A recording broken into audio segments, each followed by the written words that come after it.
Num vilarejo encravado entre montanhas e rios, no interior de Minas Gerais, vivia Helena, uma jovem doceira conhecida por sua alegria e talento com receitas antigas herdadas da avó. Com seus doces vendidos na feira, ela sustentava a casa modesta onde morava com o irmão mais novo, Mateus, desde que os pais haviam partido ainda cedo. Seu mundo era simples, mas pleno de pequenos encantos. As flores no quintal, os cheiros da cozinha e os bilhetes que escrevia e escondia nos potes de compota, como se fosse poesia engarrafada. A quilômetros dali, em Belo Horizonte, vivia Miguel, herdeiro de uma tradicional família de empresários do ramo imobiliário. Cercado de luxo e compromissos, sua vida era marcada por rotina, reuniões e uma constante sensação de vazio. O sucesso nunca havia preenchido o que lhe faltava. Algo verdadeiro, puro e leve. Exatamente o oposto da vida que levava. O destino, como sempre faz, com os que não se buscam, mas se pertencem, preparava o improvável. Uma falha no carro de Miguel, no meio de uma estrada de terra entre cidades, o levaria direto ao vilarejo de Helena. Bastou um pedido de ajuda e um pote de doce, com bilhete para que a história começasse a ser escrita. Ela nunca imaginou que aquele forasteiro elegante de olhos tristes e fala contida voltaria. E ele jamais pensou que um simples "volte sempre", dito com sinceridade, pudesse soar como um convite ao coração. Agora, o tempo começaria a mudar tudo. Os dias simples, os encontros casuais, os olhares demorados. O amor nasceria devagar, como fermenta um pão, como amadurece um doce. Mas nem só de encantos seria feita essa história. Está pronto para se emocionar com esse novo romance entre mundos tão diferentes? Então já se inscreva no canal e vamos começar. O sol já começava a descer por entre as montanhas quando Miguel, exausto de uma reunião que havia terminado tarde, pegou a estrada errada em direção à fazenda onde passaria o fim de semana. A estrada de terra, esburacada e pouco sinalizada, parecia se estender infinitamente até que o carro começou a falhar. Um estalo, um ronco e o motor silenciou de vez. Com o celular sem sinal e o céu escurecendo, tudo o que pôde fazer foi procurar abrigo e esperança na pequena vila. À frente, o vilarejo parecia saído de um livro antigo. Ruas de pedra, janelas com cortinas floridas e um cheiro doce no ar, que parecia abraçá-lo logo na entrada. Foi seguindo aquele aroma que encontrou a pequena barraca de madeira, enfeitada com rendas e potes de vidro cintilando sob a luz dos lampiões. Atrás do balcão, uma moça de olhos castanhos e sorriso aberto o olhava com curiosidade. "Boa noite. Desculpa incomodar, meu carro quebrou na estrada. Será que tem alguém que possa ajudar?" Helena o atendeu com a gentileza de quem está acostumada a acolher. Indicou o mecânico da vila, ofereceu água, um banco para descansar e, claro, um doce para acalmar os ânimos. Miguel, cansado e um tanto deslocado naquele ambiente tão distante de sua realidade, aceitou. Ela lhe deu um pote de compota de goiaba com queijo e junto um bilhete enrolado com fita vermelha. Nem tudo o que para é fim. Às vezes é só o início disfarçado. Miguel leu aquilo como quem encontra algo que não sabia que estava procurando. Olhou para a moça e perguntou curioso: "Você que escreve isso?" Ela riu um pouco envergonhada. "Faço isso desde menina. Gosto de colocar frases escondidas nos doces. Vai que alguém precise delas mais do que açúcar." O mecânico consertou o carro naquela mesma noite, mas Miguel preferiu dormir na pousada local. Disse que voltaria no dia seguinte para agradecer. E voltou. Não uma, mas 3 vezes. Na semana seguinte. Cada visita era desculpa para provar um novo doce e encontrar um novo bilhete. E, claro, conversar com Helena. Ela passou a esperá-lo sem dizer que esperava. Ele passou a sorrir mais sem saber exatamente por quê. O estranho da cidade grande e a doceira do interior começavam lentamente a trocar mais do que palavras e sabores. Algo invisível, mas real, se formava entre eles, uma ponte feita de pequenos gestos e silêncios significativos. Na terceira visita, Helena lhe contou que seu sonho era abrir uma pequena cafeteria com livraria na vila. Miguel ouviu com atenção, como se cada palavra dela fosse uma canção antiga que ele já conhecia. Não comentou sobre sua vida em Belo Horizonte, nem sobre o império que o esperava. Ali, com ela, ele não era um empresário. Era apenas um homem redescobrindo o que significava sentir. E quando partiu naquele dia, levou consigo não apenas um pote de doce, mas também um certo aperto no peito. Era a primeira vez em muito tempo que deixar um lugar parecia deixar parte de si mesmo para trás. Miguel voltou à cidade grande, mas deixou sua mente presa nas montanhas. Nos dias seguintes, durante reuniões importantes e telefonemas frios, ele se pegava pensando nos olhos castanhos de Helena e no sabor dos doces que pareciam conter algo mais que ingredientes. Seus colegas notaram sua distração, mas ele apenas sorria e dizia estar cansado. A verdade era mais profunda. Ele sentia saudade de um lugar que havia acabado de conhecer. Enquanto isso, Helena não dizia a ninguém sobre o visitante que vinha de longe, embora todos já comentassem no vilarejo. A moça da feira, sempre tão reservada, agora estava com o olhar distante e os sorrisos mais demorados. Nas madrugadas, escrevia bilhetes mais longos, como se sua alma quisesse falar com ele mesmo sem saber quando ele voltaria. Na semana seguinte, Miguel apareceu de surpresa na feira. Trazia flores, mas não sabia ao certo por quê. Apenas desejava vê-la. Helena, surpresa, sorriu com a alma. Conversaram por horas sob a sombra de uma jabuticabeira, enquanto crianças brincavam ao redor. Ele contou pela primeira vez um pouco de sua vida, sobre a pressão da família, o medo de ser apenas mais um no meio dos negócios, o desejo de construir algo com propósito. Helena o ouviu com atenção, os olhos marejados. Sentia que havia algo especial naquele homem, tão diferente do que ela estava acostumada, mas que falava com o coração tão próximo ao dela. Antes de ir embora, Miguel comprou 3 potes de doce, um para cada dia que ficaria longe, e prometeu voltar, no sábado seguinte. Helena apenas assentiu, mas quando ele virou as costas, levou os dedos ao coração, tentando conter a emoção. No sábado, choveu forte e ele não apareceu. Helena passou a tarde inteira olhando a estrada pela janela da cozinha, segurando um bilhete que havia escrito para ele.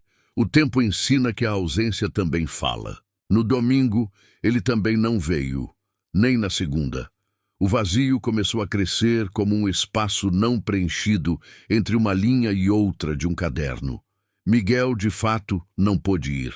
Seu pai havia sofrido uma pequena cirurgia e os compromissos familiares o prenderam na cidade. Pensou em ligar, mas não tinha o telefone dela. Pensou em escrever, mas não sabia como. E pela primeira vez sentiu o peso de não ter feito o suficiente para manter algo verdadeiro.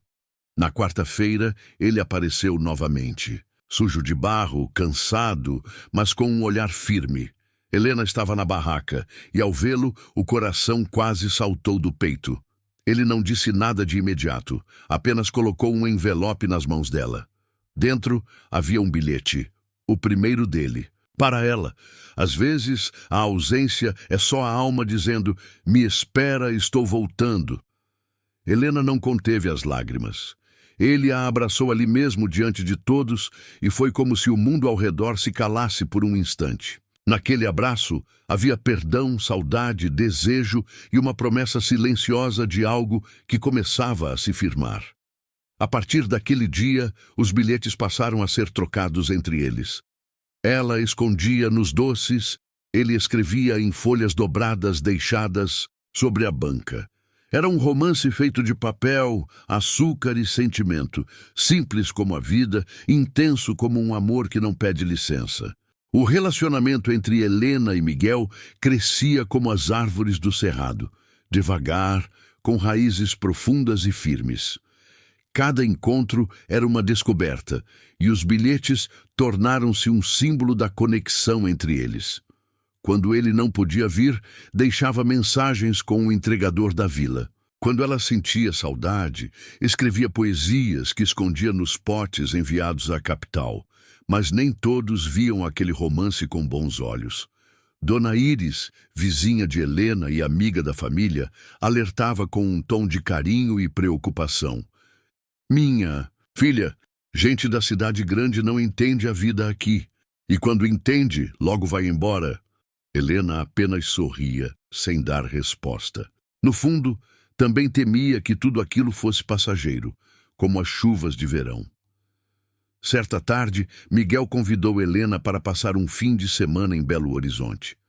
Queria apresentá-la a alguns amigos, mostrar um pouco do seu mundo. Ela hesitou. Nunca tinha saído do vilarejo, nunca havia usado salto alto, nem comido em restaurantes finos. Mas aceitou, mais pelo desejo de estar ao lado dele do que pela curiosidade de ver a cidade. A viagem foi um contraste em tudo. Os arranha-céus, o trânsito, o silêncio pesado dos ambientes sofisticados.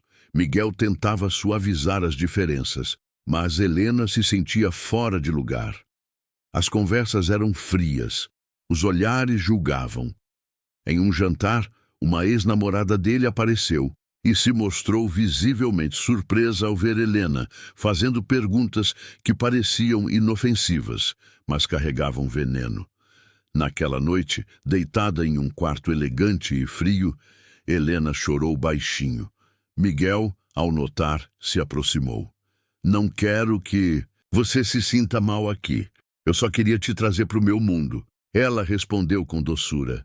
Talvez o problema seja que esse mundo não tem espaço para mim. Miguel entendeu mais do que ela disse. Percebeu que, mesmo com todo o sentimento que crescia, as diferenças entre eles não poderiam ser ignoradas. Era preciso mais que amor. Era preciso coragem para criar um espaço novo onde ambos pudessem caber. Ao voltarem para o vilarejo, o silêncio entre eles pesava. A viagem, que deveria aproximá-los, deixara marcas. Helena voltou à feira com menos brilho no olhar. Miguel, por sua vez, começou a faltar mais. As visitas tornaram-se esporádicas, os bilhetes mais curtos. Foi Helena quem escreveu o próximo com um tom mais duro. Às vezes, amar não é segurar. É soltar para ver se volta por escolha, não por costume. A relação entre eles entrava num período de dúvidas. Ambos estavam feridos, mas ainda havia algo não dito, uma vontade de continuar, mesmo que o medo os afastasse. O amor, como os doces que ela fazia, ainda precisava ferver um pouco mais para atingir o ponto certo. Os dias passaram mais lentos no vilarejo. As manhãs pareciam menos doces, e os bilhetes, antes tão frequentes, agora repousavam em branco dentro dos potes. Helena continuava indo à feira, sorrindo para os fregueses, mas o sorriso era mais curto, quase mecânico. O coração, antes cheio de versos, agora era um campo de perguntas sem resposta. Miguel, por sua vez, mergulhava no trabalho com mais afinco do que nunca. Tentava ocupar o vazio com reuniões, planilhas, decisões, mas nenhuma reunião aquecia como o cheiro da goiabada caseira e nenhuma decisão preenchia o silêncio que se instalara desde a última visita. Ele a amava, disso sabia, mas não sabia como amá-la do jeito certo, não sabia como ser parte do mundo dela sem destruir o seu, nem como trazer Helena para o seu sem machucá-la. Um dia, ao organizar os bilhetes antigos que ela havia guardado, Helena encontrou o primeiro que ele escrevera, aquele da ausência. Leu em silêncio e chorou. Chorou pela distância, pela falta de coragem e também pela saudade de si mesma, daquela moça sonhadora que acreditava que o amor podia vencer tudo. Será que ainda acreditava? No sábado ela não foi à feira. Ficou em casa, fazendo pão, de queijo com Mateus e ouvindo músicas antigas. Sentia que precisava reaprender a viver sem esperar. Afinal, antes de Miguel, ela era inteira. Era doceira, irmã, amiga, filha, e agora precisava reencontrar essas partes de si que haviam se escondido atrás da paixão. Enquanto isso, Miguel pegou a estrada, sem avisar, sem flores, sem desculpas, apenas com um caderno nas mãos e o coração apertado. Parou o carro na mesma curva onde havia quebrado meses antes. Respirou fundo. Caminhou a pé até o centro da vila, reconhecendo os caminhos, os cheiros, as cores. Chegou à casa dela já no fim da tarde, debaixo de uma chuva mansa. Helena o viu pelo portão, molhado, mas com um olhar firme, diferente de todas as outras vezes. Abriu o portão em silêncio. Ele estendeu o caderno. Dentro havia páginas escritas à mão, cada uma com um bilhete. Cada bilhete era uma resposta àqueles que ela havia deixado nos potes. Eu não sou bom com palavras, mas aprendi com você que elas têm sabor. Então tentei escrever o que nunca consegui dizer. Helena pegou o caderno com mãos trêmulas. Leu a primeira página ali mesmo. Se o teu mundo é simples, é porque carrega a beleza de não precisar ser mais. Eu não quero te mudar. Quero te merecer. Ela o abraçou com força, como quem encontra um pedaço perdido de si. A chuva virou música. O silêncio que havia entre eles foi, aos poucos, dissolvido pela presença. E por palavras que, finalmente, encontravam espaço para florescer. Naquela noite, Helena reacendeu o forno. Preparou um doce de leite com coco, enquanto ele a ajudava na cozinha. Riram. Erraram uma receita. E entre risos e tropeços, o amor voltou a ferver. Sem pressa, mas com vontade. Miguel passou a visitar o vilarejo com mais frequência, mas agora de forma diferente. Não chegava mais com presentes ou palavras ensaiadas. Vinha com tempo, com escuta, com vontade de aprender. Ajudava Helena na feira, lia bilhetes deixados pelos clientes. Até arriscava mexer na massa dos doces. Descobriu que o açúcar tem tempo, que o fogo exige paciência e que o amor também precisa desses dois ingredientes. Helena, por sua vez, começou a compreender que não era preciso se encaixar num mundo que não era o seu.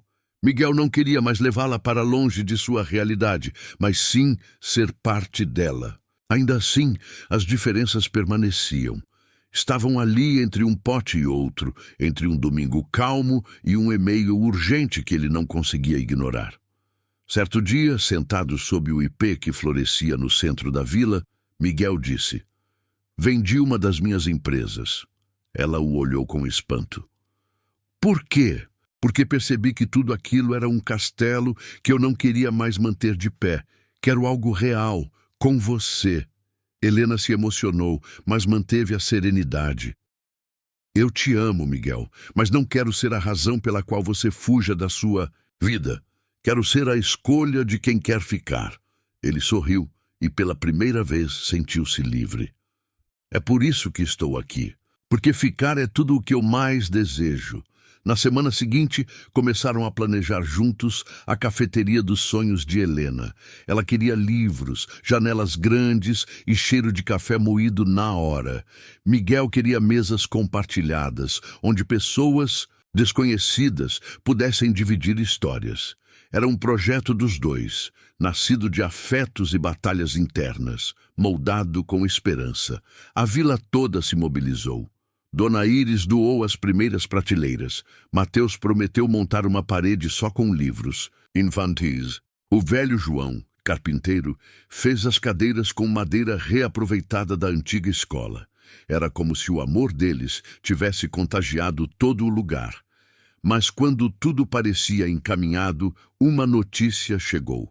O pai de Miguel havia sofrido um AVC. A família exigia sua presença e possivelmente sua volta definitiva para Belo Horizonte. O coração dele se dividiu. O dever o chamava, mas também chamava o medo de perder o que havia começado a construir com Helena.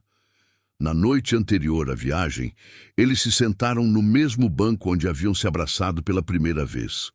O silêncio entre eles era diferente. Agora, não era vazio, era cheio de significados. Se você tiver que ir, disse ela com a voz baixa, eu entendo. Ele segurou sua mão com firmeza. Se eu tiver que ir, vai ser para resolver tudo e voltar. Mas se eu ficar sem resolver, nunca vou estar inteiro com você. Ela assentiu, com lágrimas nos olhos. Às vezes, amar também é saber esperar e confiar que o amor de verdade volta. Sempre volta. Miguel voltou a Belo Horizonte com o coração dividido. Entre idas ao hospital e reuniões familiares, sentia o tempo escorrer como areia entre os dedos. Seu pai, agora em recuperação, já não era o mesmo homem rígido de antes. Deitado, mais frágil, passou a falar menos de negócios e mais de lembranças. O que realmente vale a pena, filho, é quem segura sua mão quando tudo falha, disse certa noite, olhando para o teto do quarto branco. Essas palavras ficaram gravadas. Miguel percebeu que, mesmo cercado de conforto, luxo e estabilidade, o que realmente queria era aquele banco de madeira na Praça da Vila, o cheiro de goiabada no ar e o olhar doce de Helena atravessando as manhãs. Mas sabia que não bastava querer. Precisava voltar pronto, inteiro, com os ciclos resolvidos e o coração livre de amarras. 3 meses se passaram. Helena seguia firme, tocando a cafeteria recém-inaugurada com Mateus ao lado. A vila a adorava. O novo espaço era simples, acolhedor, cheio de bilhetes escritos à mão colados nas paredes, cada um deixado por um cliente como um eco da história que ela e Miguel haviam construído. Todos perguntavam por ele. Ela sorria e dizia, se for para voltar, vai ser por amor, não por obrigação. Num sábado ensolarado, um carro parou em frente à cafeteria. Era Miguel, mas diferente. Com roupas simples, barba por fazer e um olhar sereno. Ele desceu, caminhou devagar, como quem respeita o tempo do reencontro. Ao entrar, foi recebido por sorrisos e abraços. E então a viu. Ela estava atrás do balcão, organizando xícaras. Quando o viu, congelou por um instante. Miguel se aproximou, tirou do bolso um bilhete dobrado e colocou sobre o balcão. Disse apenas... Vim entregar o último bilhete que faltava. Helena abriu e leu. Se eu tivesse que escolher entre todos os mundos, ainda escolheria o teu. Não porque é fácil, mas porque é onde eu sou verdadeiro. Ela sorriu. Não chorou. Dessa vez não. Porque agora não havia mais medo, apenas certeza. Nos meses seguintes, Miguel passou a viver na vila, não abandonou os negócios, mas aprendeu a dividir o tempo entre os contratos e os cafés da manhã no alpendre. A cafeteria cresceu, tornou-se referência na região. Casais vinham de longe para conhecer o lugar dos bilhetes de amor. Helena e Miguel se casaram numa cerimônia simples, no campo, com flores colhidas pelos vizinhos e doces feitos por ela. Mateus foi o pajem, e Dona Íris chorou mais que a noiva. Quando trocaram os votos, Miguel sussurrou, eu não vim de longe para te levar, vim de longe para ficar. O último bilhete foi colado na parede da cafeteria, em uma moldura de madeira. Todo amor verdadeiro sabe o caminho de casa. E assim, entre doces, silêncios e escolhas, a história deles encontrou seu final. Não um fim, mas um começo diferente, onde o amor, enfim, decidiu ficar. Se essa história tocou seu coração, deixe um like, compartilhe com alguém especial e se inscreva para mais contos de amor que aquecem a alma.